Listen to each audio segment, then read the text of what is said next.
இந்த சந்திப்பானது நாளைய தினம் இடம்பெற இருக்கின்ற இந்த சகோதரத்துவ தினம் தொடர்பான ஒரு விளக்கம் அளிப்பாக அமைந்திருக்கின்றது. அந்த வகையில் தேசிய ரீதியிலே மேற்கொள்ளப்படுகின்ற இந்த சகோதரத்துவ தினமானது இம்முறை யாழ்ப்பாணத்தை நோக்கியதாக மேற்கொள்ளப்பட இருக்கின்றது. இந்த தினமானது முற்று முழுதாக சோசலிச இளைஞர் யூனியன் என்று சொல்லப்படுகின்ற ஒரு கட்டமைப்பினால் மேற்கொள்ளப்பட்டு கொண்டிருக்கின்றது. இவர்கள் தேசிய மக்கள் சக்தியினுடைய ஒருங்கிணைந்த ஒரு கட்டமைப்புக்குள் இருக்கின்ற ஒரு அமைப்பாக இருக்கின்றோம்.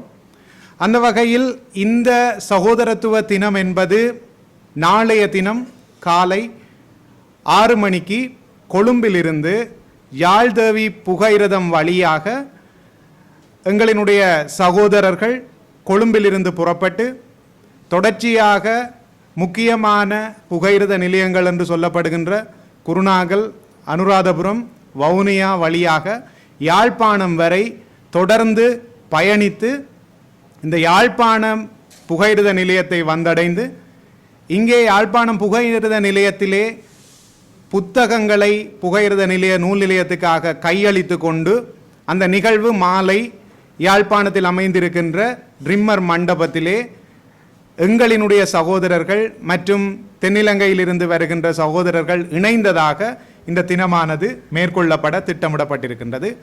அதனுடைய தொடர்ச்சியாக நாளை மறுதினம் காலை அனலை தீவில் இருக்கின்ற ஒரு ஆரம்ப பாடசாலை ஒன்றில் அந்த மாணவர்களுக்கான சில உதவி திட்டங்கள் நட்புறவு அடிப்படையில் மேற்கொள்ளப்பட இருக்கின்ற அதே நேரம் அனலை தீவிலே தென்னங்கன்றுகள் நாட்டப்பட்டு இந்த 2025ஆம் ஆண்டினுடைய இந்த சகோதரத்துவ தினமானது விமர்சையாக அனுஷ்டிக்கப்பட இருக்கின்றது.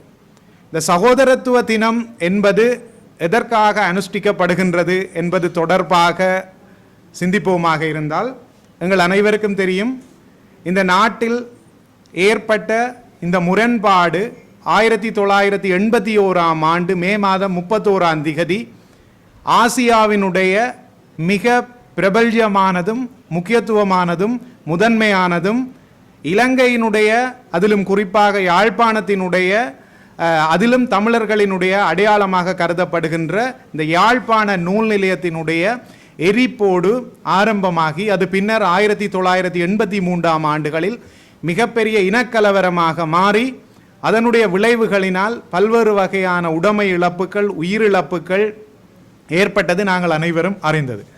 அதைத்தான் 1983ஆம் ஆண்டில் ஏற்பட்ட அந்த கலவரத்தின் தொடர்ச்சியாக கருப்பு ஜூலையாக அது அனுஷ்டிக்கப்பட்டு கொண்டிருக்கின்ற இந்த நிலையிலே இந்த சோசலிச இளைஞர் கழகம் என்பது 2008ஆம் ஆண்டிலிருந்து இந்த ஜூலை மாதத்திலே 23ஆம் திகதியில் சகோதரத்துவ தினத்தினை இலங்கை முழுவதுமாக மேற்கொண்டு வருகின்றார்கள். அதனுடைய நோக்கம் பல்வேறு வகையான அரசியல், மதம், இனம் சார்ந்த காரணங்களினால் தமிழர், சிங்களவர்கள், முஸ்லீம், பேகர், மலே என்று சொல்லி பிரித்து வைக்கப்பட்டிருக்கின்ற இந்த இனங்களினுடைய பிரிப்புக்கு மத்தியில் ஒரு இணைப்பை ஏற்படுத்த வேண்டும் என்கின்ற ஒரு நோக்கத்திற்காகத்தான் இந்த தினமானது சகோதரத்துவம் தினம் என்கின்ற பெயரில் 2008ஆம் ஆண்டிலிருந்து மேற்கொள்ளப்பட்டு கொண்டு வருகின்றது.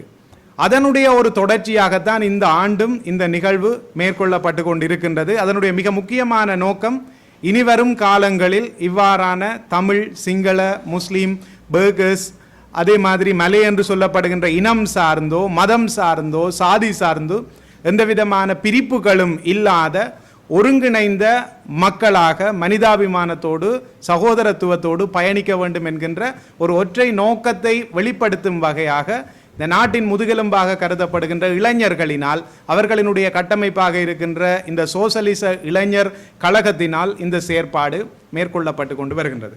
அந்த வகையில் இந்த முரண்பாடுகள் எவ்வாறு உருவாகியது என்பது அதற்கு ஏற்கனவே சொல்லப்பட்டது போல எங்களினுடைய கல்வியின் அடையாளமாக இருந்த யாழ்ப்பாண நூல் நிலையம் எரிக்கப்பட்டது மட்டுமல்லாது பல்வேறு வகையான இடங்களில் பல்வேறு வகையான இன கலவரங்கள் தூண்டப்பட்டிருந்தது. அதற்கு பிரதான காரணம் ஒரு சில குடும்பங்கள், ஒரு சில சமூகங்கள் அனைத்து வசதிகளையும் வாய்ப்புகளையும் கொண்டு இந்த நாட்டில் வாழ்ந்திருக்கின்றார்கள். அவர்கள் தாங்கள் தொடர்ச்சியாக அதே தன்மையோடு வாழ வேண்டுமாக இருந்தால் கீழே இருக்கின்றவர்கள் என்று சொல்லிக் கொள்கின்ற, தினமும் தங்களினுடைய வாழ்வாதாரத்துக்காக போராடுகின்ற, கல்விக்காக போராடுகின்ற, தொழிலுக்காக போராடுகின்ற மக்களின் மத்தியில் ஓர் பிரச்சனையை ஏற்படுத்துவதன் வழியாக தங்களினுடைய அரசியல் ஸ்திரத்தன்மையை ஏற்படுத்த வேண்டும் என்கின்ற நோக்கத்தில் தான் இந்த நாட்டில் பல்வேறு வகையான கலவரங்கள், இன பிரச்சனைகள் இடம்பெற்று வந்திருக்கின்றன. இவை இவ்வாறு தொடருவது ஏற்றுக்கொள்ளப்பட முடியாதது. எங்களினுடைய அடுத்த தலைமுறையாகிய சந்ததிக்கு இந்த நாடு ஒரு அமைதியானதும் ஆரோக்கியமானதுமான வளமான ஒரு வாழ்க்கை சூழலை ஏற்படுத்தி கொடுக்க வேண்டும் என்கின்ற வகையில் இந்த அரசாங்கம் அமைவதற்கு மிக முக்கியமான காரணமாக இருந்தவர்களாகிய இந்த சோசலிச இளைஞர் கழகமும் இணைந்து இந்த செயற்பாட்டினை மேற்கொண்டிருக்கின்றார்கள். ஏற்கனவே கூறியது போல அதனுடைய ஆரம்ப நிகழ்ச்சி நாளை முதல் தொடங்கி நாளை மறுதினம் வரையும் இடம்பெற இருக்கின்றது.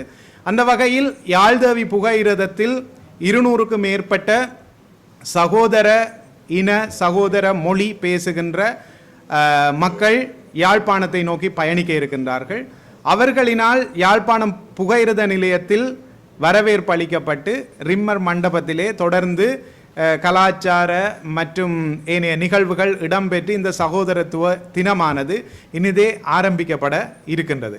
அந்த வகையில் இந்த நிகழ்வு முற்றுமுழுதாக இனம் சார்ந்தோ, மதம் சார்ந்தோ, மொழி சார்ந்தோ அல்லது கலாச்சாரம் சார்ந்தோ ஓர் பிரிவினையற்ற இலங்கையை கட்டியெழுப்புவதற்கான ஒரு பாரிய முயற்சியினுடைய வெளிப்பாடாக இளைஞர்களால் மேற்கொள்ளப்படுகின்றது என்பதுதான் இதனுடைய ஒற்றை நோக்கமாக இருக்கின்றது. அந்த வகையில் இந்த நிகழ்வில் நாங்கள் கலந்து கொண்டு இனி இருக்க போகின்ற இந்த நாட்டில் எந்த விதமான முரண்பாடுகளும் இல்லாத ஒரு இளைஞர்களுக்கான நாடாக இது அமைய வேண்டும் என்கின்ற நோக்கத்தை நோக்கி நாங்கள் அனைவரும் பயணிக்க வேண்டும். அதற்கான ஒரு அடையாளமாக இந்த நிகழ்வை நாங்கள் கருதி அதில் அனைவரையும் பங்கு பெற்றுமாறும் வேண்டுகோள் விடுத்துக் கொள்கின்றோம். நன்றி. இது போன்ற செய்திகளை உடனுக்குடன் அறிந்து கொள்ள தமிழ் பிளஸ் யூடியூப் சேனலை மறக்காம சப்ஸ்கிரைப் பண்ணுங்க, கமெண்ட் பண்ணுங்க, ஷேர் பண்ணுங்க.